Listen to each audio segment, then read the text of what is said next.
In this video, I'm going to walk you through how I built this drag and drop task app. It's a simple one-page app with just one main component. On the page, you can see all the tasks and drag them between different sections. The component allows us to create new tasks. I'll show you step by step how I built this using FlutterFlow with Supabase as the backend. Before we dive in, let me show you how it works. First, let's create a new task. Tap the plus icon and the Create New Task component will pop up. Here you can give your task a name, like "This is my first task," and a description such as "First Task Description." Once you're done, note that the page doesn't refresh automatically. To see the new task, tap on All Task, and there it is. Let's add another task. We'll call this one the second task and add a description for it.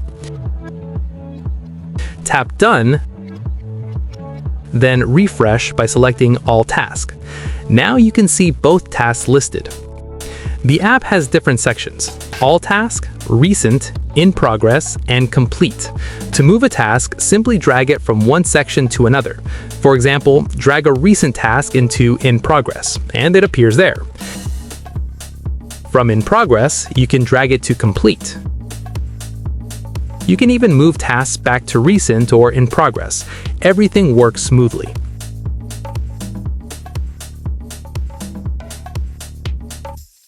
If you need to remove a task, tap the Delete icon, and it'll be removed instantly. Now that we've seen it in action, let's go behind the scenes and see how I built this app. I'm starting with a brand new FlutterFlow project. For the sake of time, I've already created the page, and I'll walk you through what I did.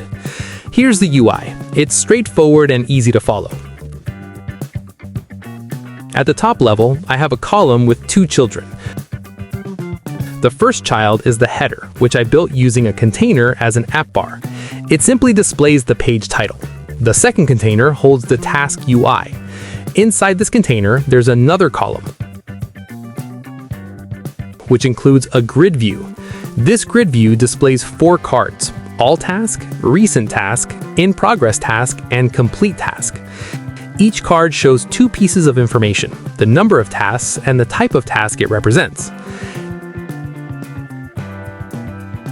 Each card is designed with a width of 120 and a height of 60, a border radius of 12, and a border width of 1.5. The child elements are aligned to the left. The design for the other cards, Recent, In Progress, and Complete, follows the same structure. Below the grid view, there's a column that displays the list of tasks based on the selected section. If All Task is selected, it shows all tasks. Selecting Recent, In Progress, or Complete displays tasks for that section. Within this column, there's a row containing a text label and a refresh button to reload the task list. Each task is displayed as a card with its own layout.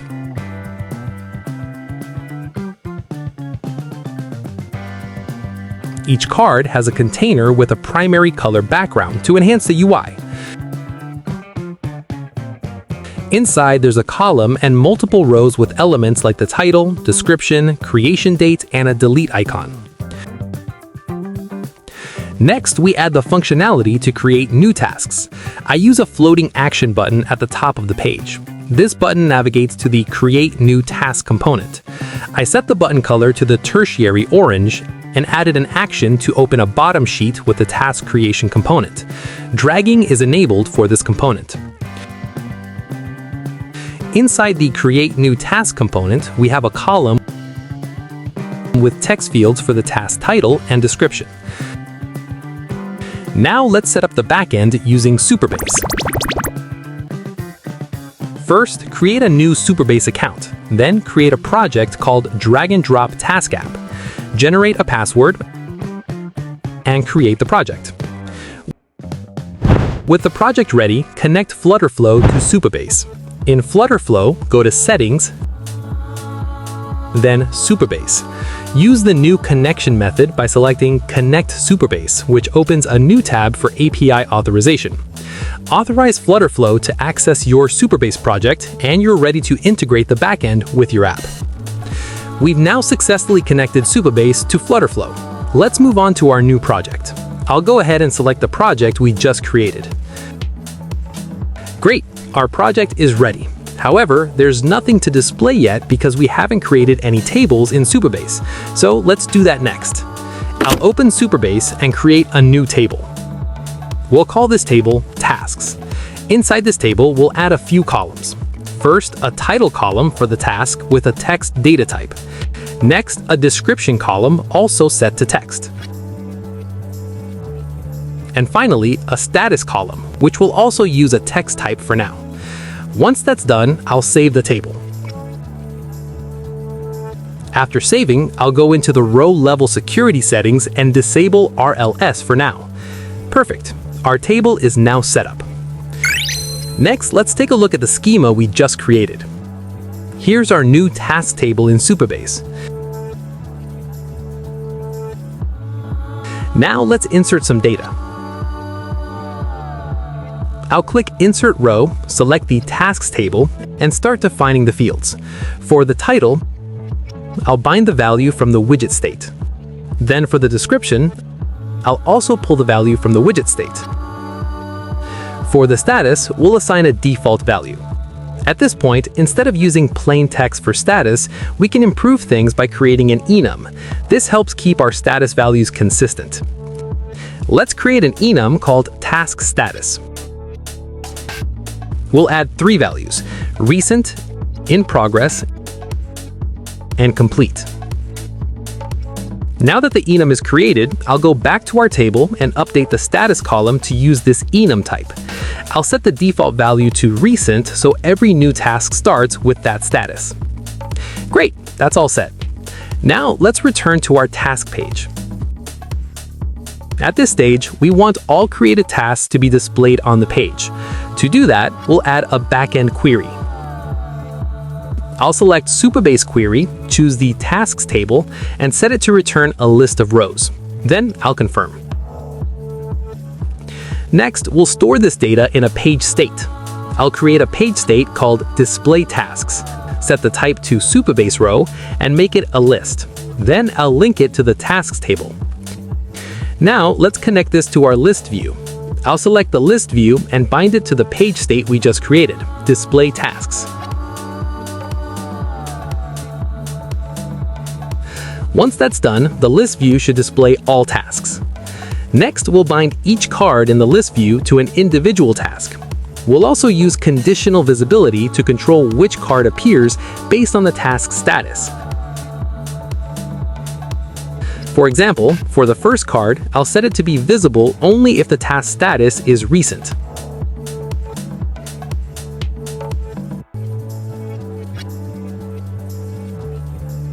I'll copy that condition and apply it to the second card, but change the value to in progress.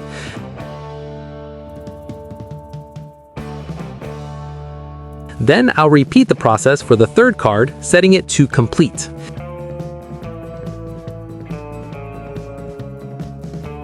This way, each card only shows tasks that match its specific status. Now that our tasks are displaying correctly, let's work on the summary cards. For the first card, which shows the total number of tasks, I'll bind it to the total count of items.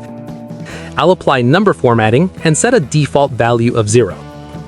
Next, we'll do the same for the recent task count. Now let's bind this based on the task row. We'll filter the list items using a condition. Set this to conditional and choose item in list.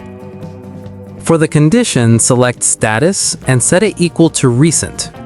Go to your enum and choose recent.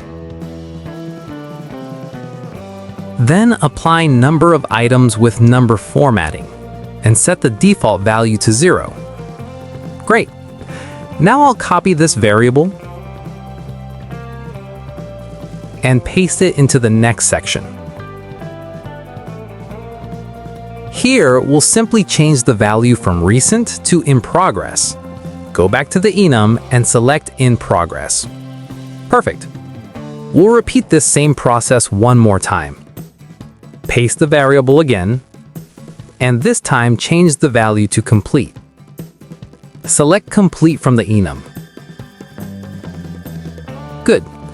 Now, since we're displaying tasks from the page state, we want all tasks to appear when we select the All Tasks card. So on this card, we'll add an action. This action will update the page state and set its value using the task row. But before that, we'll first refresh the database query. Let's name this request My Tasks. So the flow is simple. First, refresh the database, then update the page state. Now I'll copy this action chain and apply it to the recent card. When the recent card is selected, we only want to display tasks with a recent status. After pasting the action, again, start by refreshing the database. Then update the page state, but this time filter the list using a condition. Set the condition so that status equals recent, select it from the enum, and confirm. Nice. We'll follow the same pattern for the In Progress card. Copy the action chain, paste it here, and simply change the condition from recent to In Progress. Done.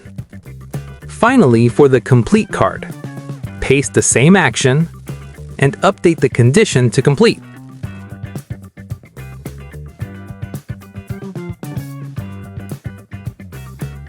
That's it. So far, we've set up the full workflow for displaying and filtering tasks. Now let's move on to the next step, which is drag and drop functionality. This will allow us to move a task from one status to another, for example, from recent to in progress or to complete. To do this, we'll need two widgets. The first one is the draggable widget. Let's start by wrapping this container and selecting draggable. Good. Now we'll do the same for the second container. Wrap it and select draggable.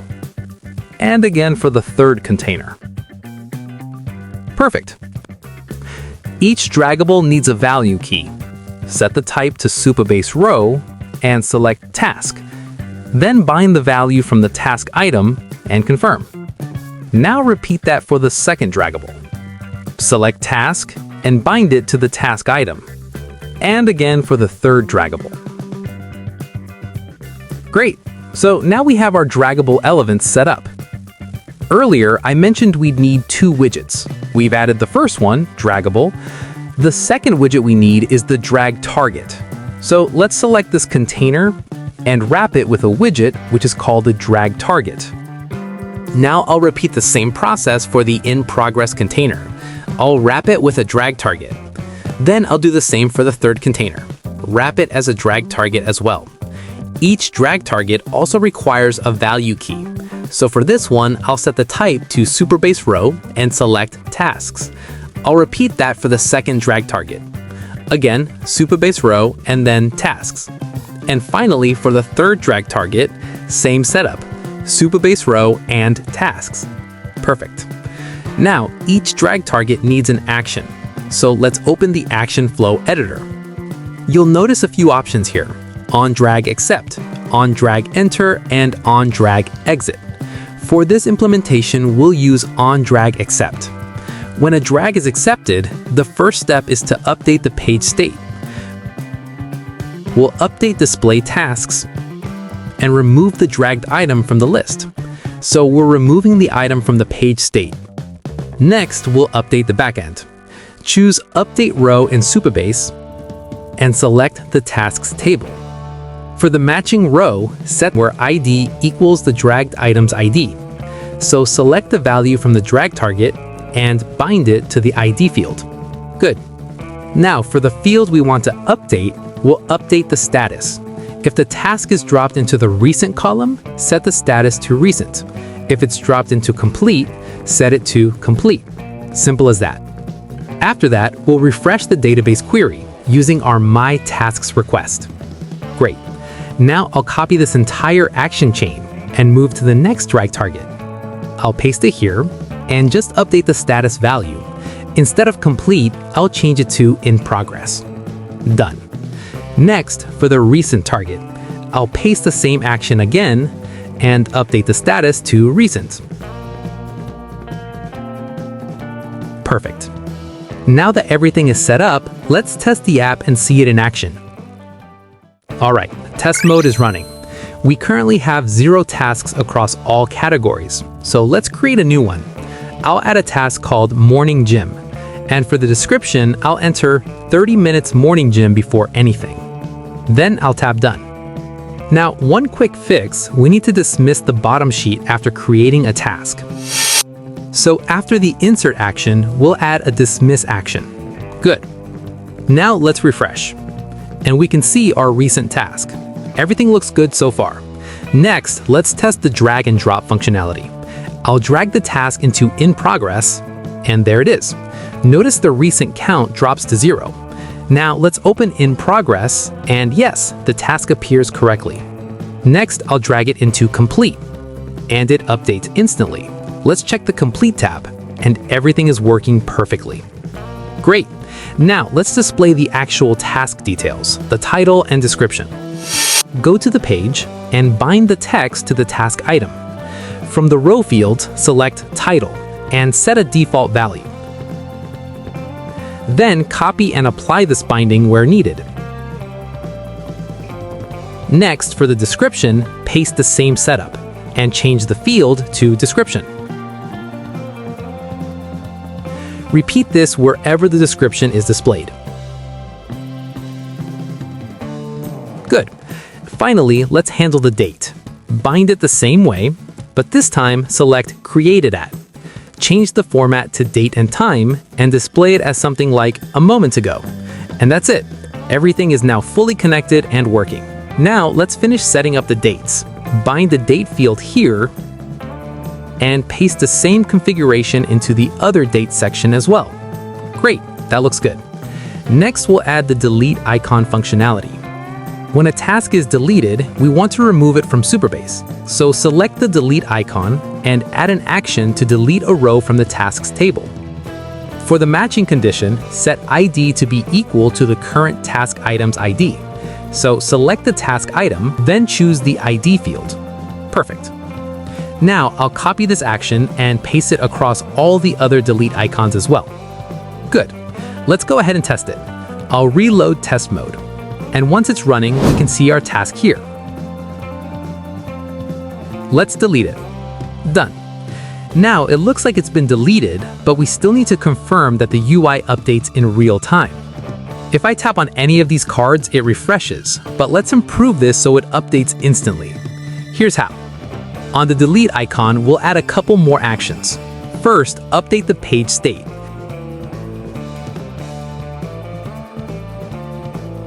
And remove the task from the list. So select Remove from List and choose the task item. Next, refresh the database query using our My Tasks request. Perfect. Now I'll copy this full action chain and apply it to all delete icons.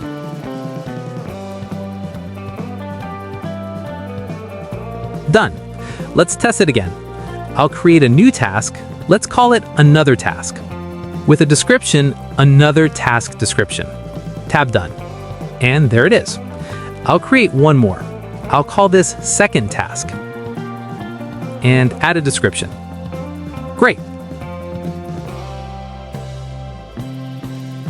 Now I'll refresh test mode to make sure everything is up to date. Perfect. Now when I delete a task, you can see it updates immediately. That's exactly what we want. Next, let's test everything together. We have a task in recent, I can drag it into In Progress, and it updates right away. From In Progress, I can drag it into Complete, and again, everything updates correctly. Now let's create a few more tasks to fully test the system.